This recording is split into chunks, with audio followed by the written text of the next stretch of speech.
the Farmland Exchange, the official podcast of CLHBid.com.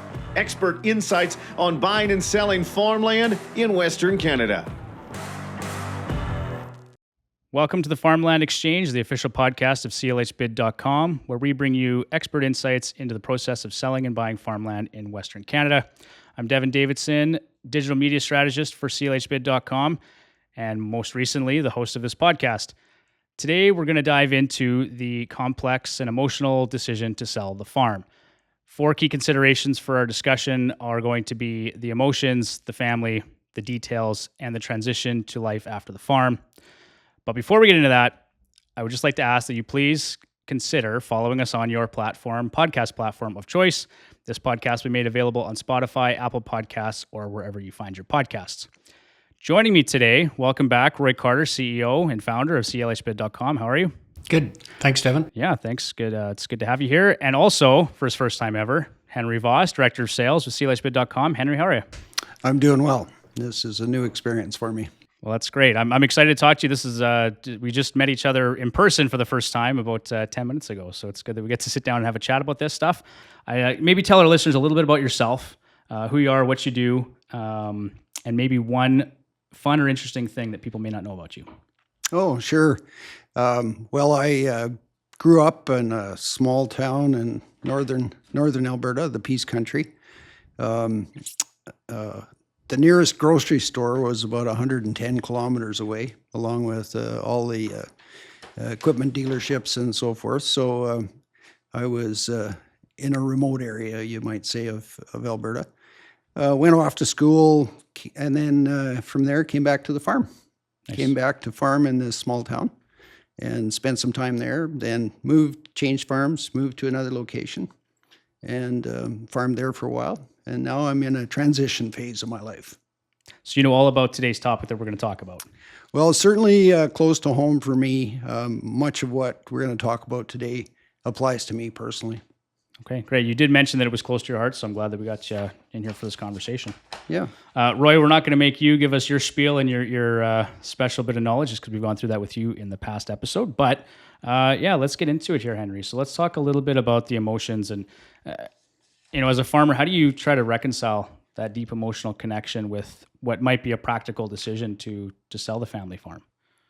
Well, it's, as anybody that farms knows, a farm is more than a home. It's where your family, where you grew up, perhaps in some cases, where you've raised your family. It's your community all around you. It's essentially the essence of your life, rotate around that farm, and so there is a lot of emotion. Particularly when you think in some cases it's your parents, your grandparents, and even in some farms in this part of the country, great grandparents, home piece of ground. And if you think back to all the memories involved, it's pretty significant. So anytime it comes to selling that, it becomes very personal and emotional to people. It does. So, I mean, what would be your advice to anyone who's sort of dealing with that transition, right? It's, for yourself personally, how did you approach that as you were moving into that next stage? Yeah, obviously most farms are partnerships. There's family members, spouses involved, and you all have different priorities in life, different things that are important to you. And so while the emotions of my attachment to the land were much more significant than my wife's, it's a balancing act. You got to find out what's really important, and at the end of the day, make a decision that works for everybody in the family, and particularly the people that have true ownership in it. That's right. So reconciling the different views with those emotions, it's tough. I understand it. People make different choices. We chose to sell that initial land that we had some of it belonged to my dad and family members, and then move away and buy some other land. So it was very raw at the time, very, very difficult. Yeah. As we're sitting here recording this, Roy, we're on the Carter homestead, correct? Yeah, totally. We've talked about that in a prior podcast, but Yeah, totally get it like Henry does. Henry's quite modest when he talks about his background. I think you had certainly your grandmother was kind of the famous doctor from northern Alberta. Is that fair to say? Yeah, she was a doctor in our community for 45 years. That was pretty significant. Wow. It's interesting. She took the job because they were looking for doctors to serve in rural areas. Yeah. And that was almost 100 years ago now, 95 years ago. Wow. Interesting. We're still looking for doctors to serve in rural areas. But in addition to that, my grandfather, and this is my mom's mom and dad, was a farmer in the area. He raised purebred Angus. He initially settled on some land. My mom and dad homesteaded their land. Yeah. So it is real close for a lot of people in Western Canada because these things are very close to heart. People made a new start in this country, and people looking at selling land or sometimes selling that land that people move from another country to make a new start. That's right. So, I you often look in the house, and it's hard to explain unless you grew up as a farm kid, but I almost see it as another person, another family member. And if you look in the house, usually the kids are on the wall and a picture of the farm. Yeah. And it's that might sound crazy, but if you grew up that way, that's really what it is. And I know in this case here, my mom was 17 when she married my dad. He rode horseback, and it was kind of offside. He was a Catholic kid, and he went and found this kind of the hot blonde Norwegian. She was 16 and married her when she was 17. They lived in a granary across the road here from where my grandfather homesteaded. And so her roots run pretty deep.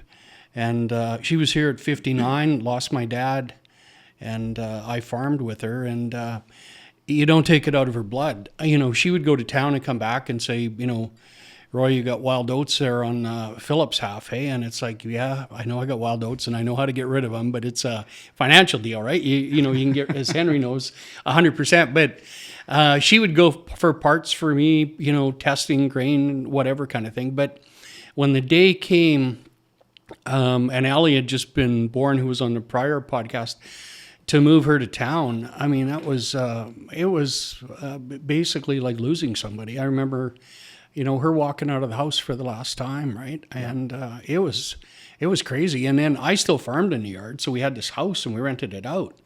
And I still recall like getting gas, you know, doing something one night and I get gas in my face and I went running and opened the door and the tenants were there. And it's just like human nature. It's kind of your safe abode, right? Or there's days I'd walk half the way there to get a chocolate cookie. She made some awesome ones. And it was like, oh yeah, she's not there anymore, right? Yeah. Yeah, it's not dirt. And I think that's where, you know, we got lucky with Henry. You know, we kind of had a common interest. We actually flew the same plane as Stinson, and a ton of respect for Henry and his horsepower in ag. Sat on the wheat board, even though a lot of people don't necessarily agree with the wheat board. I mean, he was a director at the time. Somebody had to be a director, and director of UFA. And we got lucky with his background and respect for agriculture. So thanks, Henry. Yeah, 100%. Interesting. You mentioned some things that, yes, I've had an opportunity through my career, and actually a real credit to my wife because she picked up the reins when I wasn't home. I had a chance to serve on quite a few different farm organizations over my career, and it's because my wife picked up the reins and carried on at the farm when I was away. I served on the Winnipeg Commodity Exchange actually before the Canadian Wheat Board. And you know, it's interesting looking back. We've got a whole new generation of farmers that didn't have to farm with wheat board. Yeah, brand new group of totally. people. So, but one of the things that I learned as I served with these various boards of directors, one thing that was really exciting to me, and it applies directly to today and about selling a farm, was I was really excited when we had a chance to develop new visions at these organizations, went through strategic planning processes, developed plans to execute new strategies. And really that's what this is about. When you get to the bottom line of people making a decision to move on from the farm and to a new stage of life, is really about setting up a new vision and a new plan for their life. So it's There's a lot of similarities between that, and I find it really exciting talking about it in that light. Well, we're going to dive into that in a second. I just wanted to bring it up again. Roy, you mentioned the family farm being like another person, and I can absolutely relate to that. My grandparents still live on the same farm, same yard that they built in the late 60s, early 70s. And so I go back there for Christmas and stuff like that, and all the grandkids' photos are up there. And they don't fill the pool anymore, but they had a pool that they built way back when. So I have a lot of memories from a very young age, jumping in the pool. That was the yard where I learned how to drive tractors and combines and all that kind of stuff. So I can absolutely appreciate what you're saying about it being a person. When they move out of there eventually, that's going to be a really tough situation, right? Yeah. But yeah, let's getting into planning, Henry, and being a little bit more strategic. So how can farmers prepare themselves for when that time comes where now, okay, I'm going to move on? How do they start prepping that strategy, that next stage of life? Well, I think the first words you said, I'm going to move on. Those are really key words in this whole thing, because typically my experience in talking to other farmers and my own experiences, there will be one of the parties that are involved in something like this that says that first. Yeah. And then it takes a period of time for the other parties to warm up to the idea that, yes, it's time to move on, whether that's for health reasons, whether that's for economic reasons, whether that's a change. In our case, it was looking at the community and where we wanted to raise our family, the services that were available, and we decided that a different place. But it was a process of time to decide to make that plan. And I wouldn't say weeks, I wouldn't say months, I would say years, as in 3 or 4 years for in our case to do that. And that makes sense. To make sense. that plan. Yeah, because it's always in the back of your mind, right? As you get closer to it, now you're going to start thinking about it more and more. Yeah. And it's fortunate if you have the time to plan. We, of course, have run into situations where there's health issues or one of the spouses have passed, and all of a sudden it's a different clock that they kind of answer to, right? Yeah. It's not, I can't wait 3 or 4 years. They want to set exit date a lot sooner. Yeah, I can certainly see that, and in some cases that's unplanned. Some cases, we all know that we have a clock, and some plan at different rates, and some are happy where they're at. So this is a dynamic thing, and I've said to people, making a plan is great. It's a great place to start the next plan. Well, and that's probably a nice segue into the next segment of this, and that's family, because that is a key component of the planning process. And once you've decided that you're moving on, there's going to be some of that to take into consideration, right? So how do you manage the family dynamic when you've made that decision and you're thinking about it? Yeah, the open communication, information, critically important piece. There's so many assumptions out in the farm community about things like taxes and the impact of those, things like legal requirements. People have maybe read something in a magazine and figure that that's the gospel and that applies to them. And so I think for anybody to do the planning and for anybody to talk to their family members about their plans and what they'd like to do is really make sure they've got good, accurate information about what's reasonable, what is correct, and what the accounting side, the financial side, the tax side, all of those things are really important to have a good discussion. Mm-hmm. If you're having a discussion based on a bunch of assumptions, it doesn't work very well with anyone, and particularly with family. No, that can go sideways in a hurry for sure. How do you initiate those conversations, Henry? Like, so you've made, you know what I mean? Like, how do you approach that person that you need to tell first? What's in your mind? How do you? Yeah, I think being open, frank, and honest, and talk about your reasons why it's important to you. In our case, my wife was real clear that she wanted to raise a family in a community, a bigger community that had a high school, for example. Like, we didn't even have a high school, that the grocery store was more than an hour away, and that anytime you went to town, you checked your list 3 or 4 times before you came home from town to make sure you had everything on it, because you knew you wouldn't be going back for another week. Yeah. So she was pretty clear about that, but I was of the opinion that we could manage and get through. So it was only through a process of back and forth communication of what was important to me, why it was important, what was important to her, and to get to a point where you finally say, okay, I see your point of view, I understand your point of view, I'm okay with your point of view. So it's a back and forth thing in many cases to those decisions. Cases like Roy mentioned, then those become a little bit different conversations. Yeah. Yep. Are there any strategies in your mind that can help initiate or facilitate that conversation to make sure that you're strengthening the family bonds as opposed to potentially harming them? Well, I think there's quite a few specialists out there. I shouldn't say quite a few. There are a few specialists out there. If you're really concerned about family members, stakeholders that may have some say in what you do, what you can do, how you do it. If you're concerned about that, I'd certainly advise people talk to a specialist, a counselor, lawyers, because they can give you some tips. They've seen quite a few different things. I know in my own experience, we've spent quite a bit of money on advice from various parties. How would you say that CLHBid sort of facilitates that transition? Like family remains family is something we talked about in the last podcast. We've seen in some of our advertising. As a platform, how would you say that CLH can help with that? Well, I think my experience, and it's coming into the organization, they have a lot of knowledge on this subject. They have specialists in-house that can help individuals.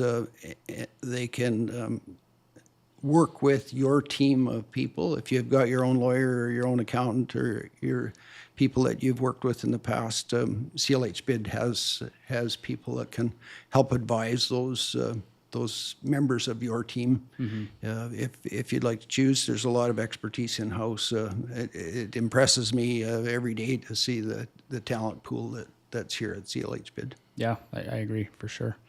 Roy, anything to add to that point? I mean... No, I mean, there's the old saying around the farm, to be fair is not equal. We like to see, as Ali mentioned in an earlier podcast, the family farm survive. So we will be involved on that aspect as a law firm on ways to make that equal, and whether it be in wills with carrybacks. If there's one, it has to be an economic unit. Mm-hmm. And this farm I'm sitting on now, that wasn't the case.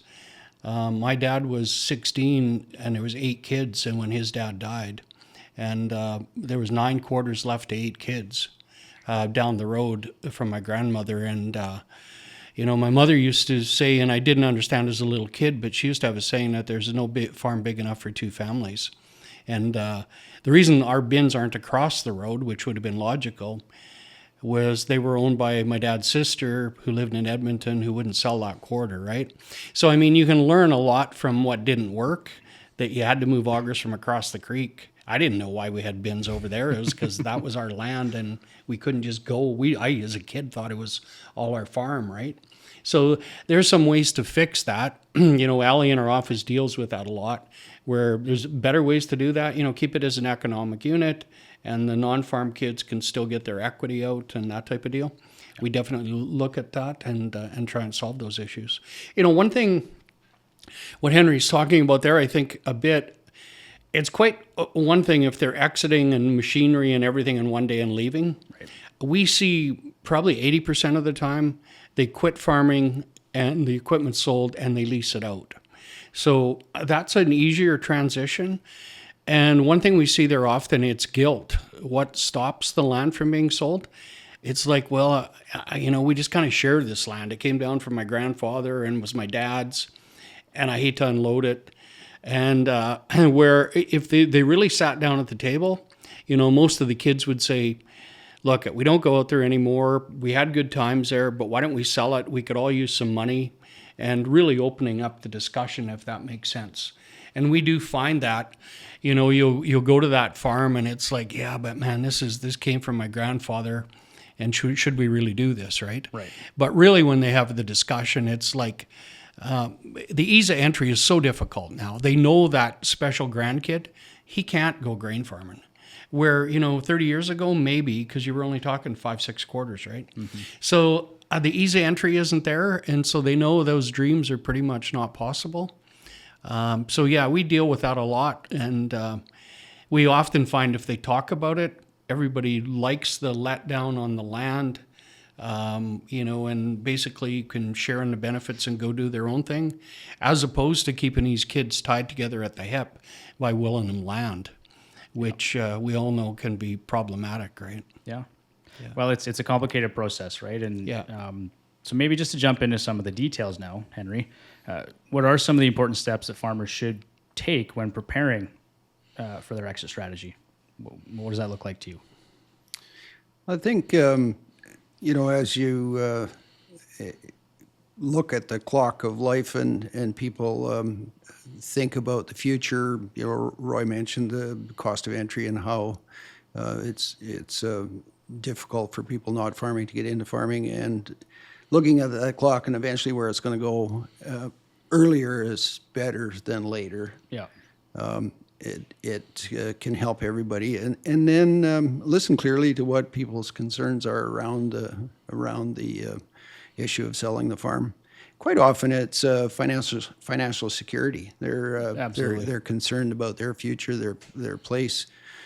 So I think that that's critically important to understand where people are coming from, and then, as I mentioned earlier, look at where you can get some expertise to help in the decision.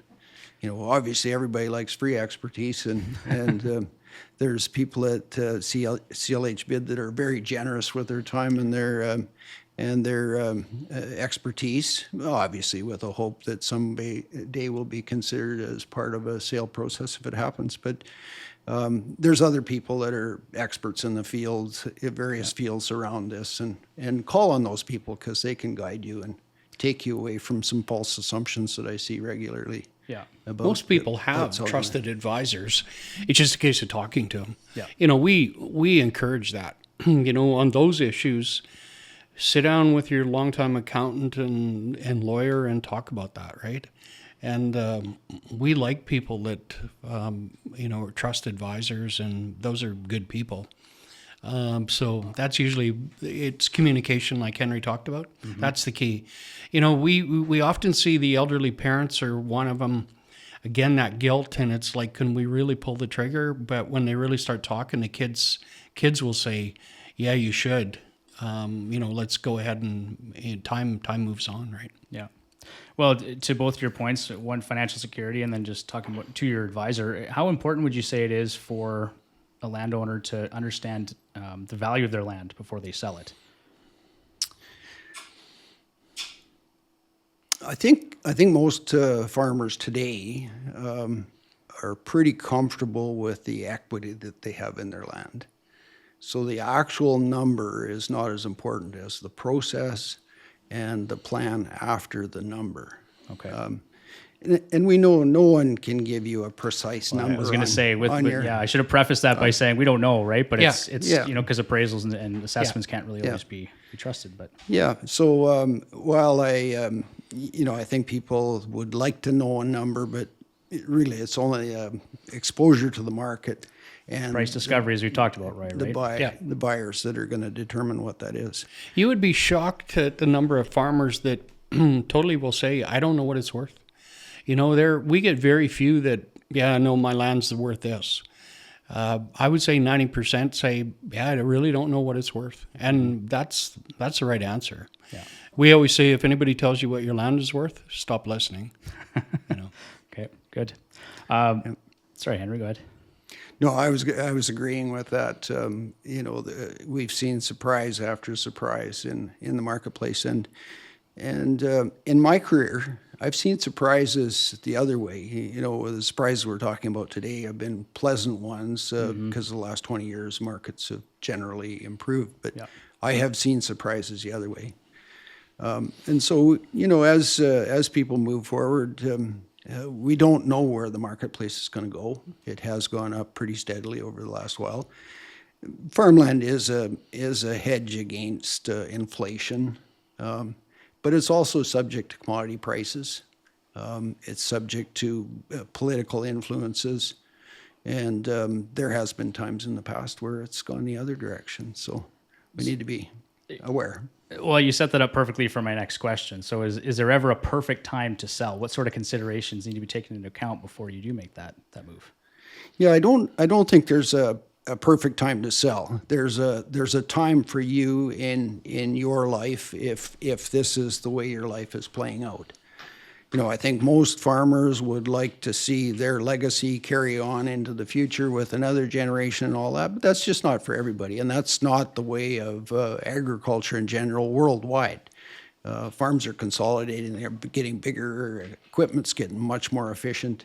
I saw something here a year or two ago. New Holland had an advertisement, and one of their machines could harvest as much in 1 hour as a 30-man thrashing crew could harvest in a full day. Yeah.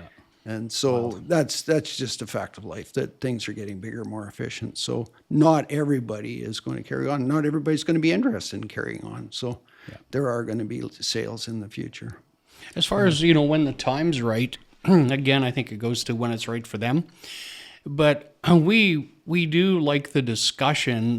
They will ask us about, well, maybe I should sell a quarter a year for 10 years or 2 quarters a year for 6. Our answer on that is no. An assemblage is always a big lift. It brings in people from a lot bigger radius. Mm-hmm. I think, within 5 miles of one quarter, there's 480 other quarters. If you double that radius, you got the quadrupling. So, we'll help them with, and we all, we don't know, we don't profess to be smarter than them, but after 8 years of selling a lot of land, we have learned what works and what doesn't. So, we could say, no, don't sell 2 this year. And Bridget will probably talk, our CFO, later. There's also tax issues, clawback on old age security, AMT, et cetera. So stuff like that, we can help them and say, no, if you're going to have an event, do it in 1 year. Here's how we would do it. But still, as far as what that date is, one thing we do allow them, though, is once they decide, we give them the set exit date. That's huge. Yeah. It's kind of like if somebody was sick and needed treatment, once they decide, it's like, well, wait for the phone to ring. Nobody likes that, and it doesn't work very good, right? Well, we give them the set date. Basically, here's the operation date right off the top, right? And we control that exit. And if you can control that letdown, I think it's a lot more stress-free than, well, let's list it and see if the sign rots off, right? Or get an offer for 2 quarters or, whatever, right? Yeah. And, So what role would marketing play in that, Roy? Like how critical is that to the selling process? And what would you say, like, what are buyers looking for? If I'm selling my land now, what can I do in preparation for my sale? Yeah, as Henry knows, if there's yards involved in grain handling systems, obviously they bring value if they look good. It's one business, farming, that you can't hide how your business is doing. If you drive by a farm, right, Henry, you can kind of see who's doing it right and who's not, and their crops. So from that point of view, other than that, though, for marketing, our shortest sale, we wouldn't recommend it, but we had a couple by Fort Saskatchewan called us 2-3 years ago on a Friday. I was out of the office. I called them back on Saturday, and they said, it's over 100-year-old farm, and we want to sell. And I said, when? And they said, 2 weeks on Monday. And it's like, what? And but there was another distress sale by a bank close, and we looked at it. And Monday we had the Peterbilt there with a van. We had the videography crew there. And we sold it in basically 16 days, and it sold well. So, time, that's a game changer nowadays. You get it out so quick. And most of the buyers are getting 100%, or a lot of the buyers are doing 100% equity based upon their equity takeout with banks and AFSC, Farm Credit, et cetera. So it's not like, I need to sell the grain, or I got to, the wheat board quota's got to open up like it used to be, or, I got to get my canola advance. These guys are, a lot of these quarters are kind of the price of a combine or whatever, or less. So, and you, like Ali alluded to in another podcast about vendor takebacks, if you get squeezed. So there's lots of tools to make that happen. You know, if they say we want to, and this couple I talked about, there was some health issues. They wanted to get to Fort Saskatchewan. And, you know, that's when you can sort of look in the toolbox and, yeah, this can work, right? Yeah. From my perspective, having bought and sold various parcels of land, whole farms in a number of cases, I think it's fair to the buyers to give them a reasonable amount of time. And so what's reasonable? And I'd encourage people, if they're doing their planning, to plan for some time for a sale process, because you want to first of all expose it to the market, but second of all give people time to think about it. For sure. And then third, to arrange for their financing. And if you don't give enough time, sometimes the younger people that may be in a position to expand their farm, but just not right at that moment, need a little extra time to find financing and so forth. Just as you make the decision, plan for a bit of time for the process. You'll certainly gain from exposure to the market. Yeah, from our side, it's critical, and I understand. Bridget's reminded me many times we need to make sure that they have time to line up financing and things like that. So it's like you said, more time is better for sure. You got to be careful always listening to an accountant there, though, Devon. But you can, I agree. Time that never hurts. We always say get it out, and then you can park sales. We know if we have some nice land coming up, and your start bids are where they should be, you can sort of stop sales around there within a certain radius until that sale day. So that's key. Don't have these guys go spend their dry powder someplace else on further away land. So time is good. I'm not suggesting that at all. We would never do anything to hurt people. Like that one at Fort Saskatchewan, again, we don't recommend that, but obviously we wouldn't have went if we didn't think it didn't. We went an hour ahead of the foreclosure sale, right, and it worked. So I'm not telling people, let's do 2-week sales. Yeah, for sure. At time's good. Okay. Yeah. Well, let's move on then to transitioning to afterlife on the farm. I was going to go back just for a second because I'm on the one side I've got a lawyer, on the other side in the office is an accountant. So in the middle you kind of get it in one ear and they go back and forth on things. But in defense of accountants, seeing how we got a lawyer next door here. When we made a major transition, actually after 40 years of farming, we downsized the farm and doing some other things like this. We spent a fair bit of time and money with our accountant, and in the tens of thousands of dollars to get advice on various issues. Wound up buying just about $2 million worth of cattle one year to move things around a bit. Bought some more cattle again the next year, but had major savings in our tax issues that would have been front and center hadn't we got that advice. So, in terms of value for money, I'll put my money on the accountants, but then I'll get a lawyer to help me keep it. You better be careful, Henry. We're not all going to fit in this room because Bridget's head's going to get so big pretty quick here. I've heard the exact same thing from friends of mine that farm as well, right? It's an accountant is some of the best money you'll ever spend. Oh yeah, for sure. Yeah, good. I stopped you there. No, that's good. Thank you. That's a good point. All right, so the transition to life after the farm. Henry, what are some of the biggest challenges farmers face when transitioning away from the family farm? Because I think it's such an integral part of who you are, your identity as a person. When you're a farmer, that's all you do every day for decades. So, what are the biggest challenges you face? Well, I think for me, and I think for many other farmers, the very biggest one was, and before working with CLH, I had a period of time that I was doing real estate work with farmers in a different capacity. Biggest challenge is, and I asked this question every time I sat down with farmers and their wives, okay, you're thinking of selling the farm. Oh, yep. And I'd ask, what are you going to do to fill your day? Yep. How are you going to spend your time? And great question. here's the answer I got back quite often. We're going to travel. And I said, okay, after a couple months of that, then what are you going to do? Yep.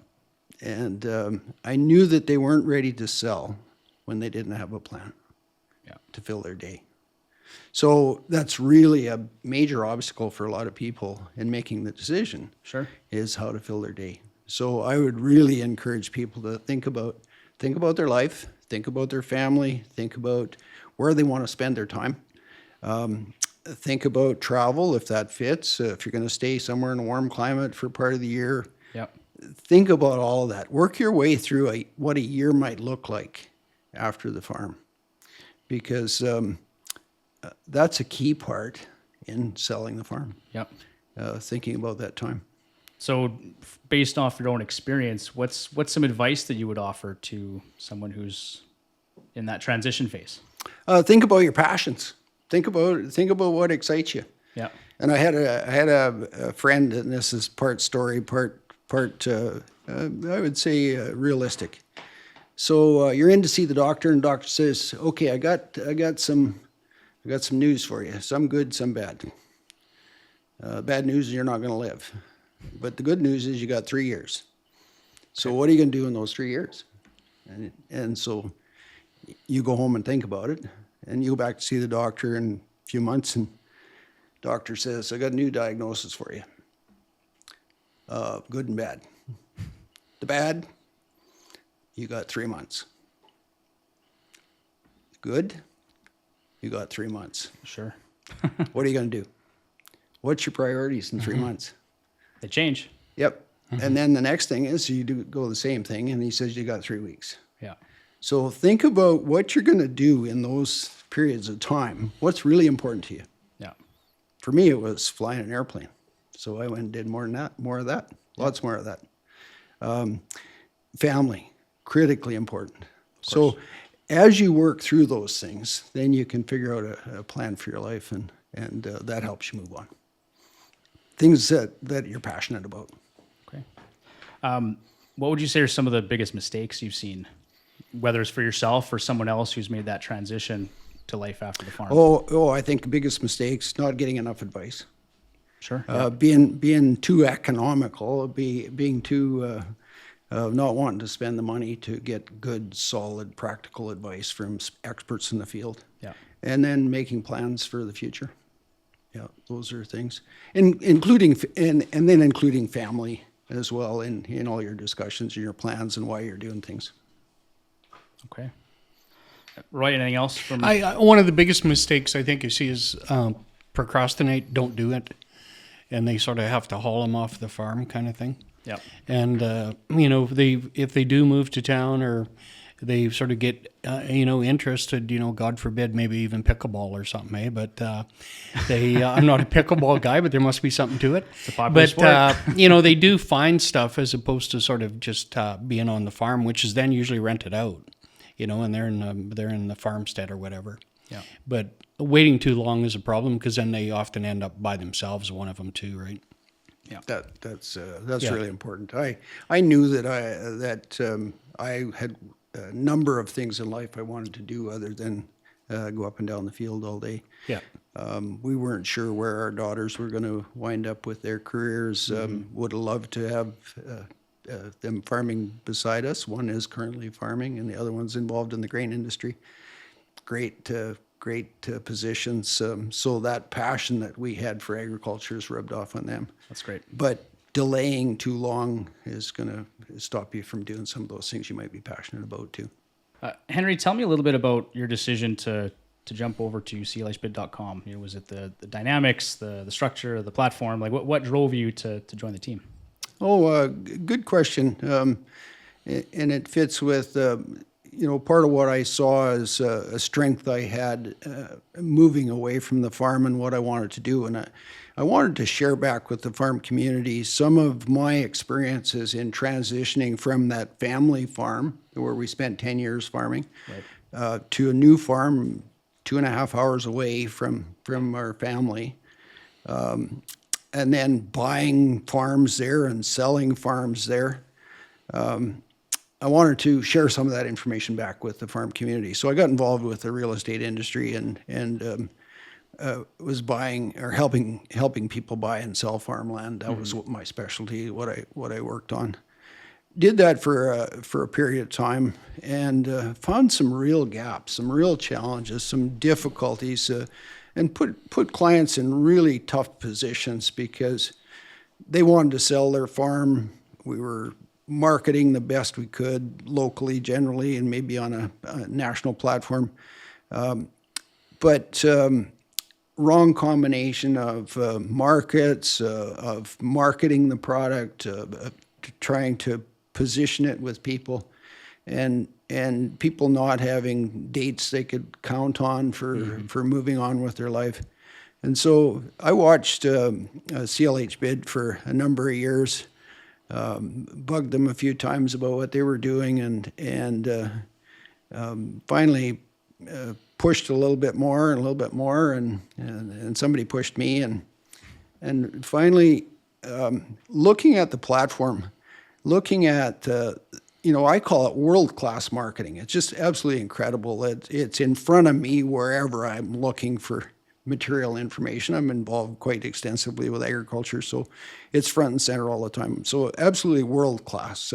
Just there's no comparison.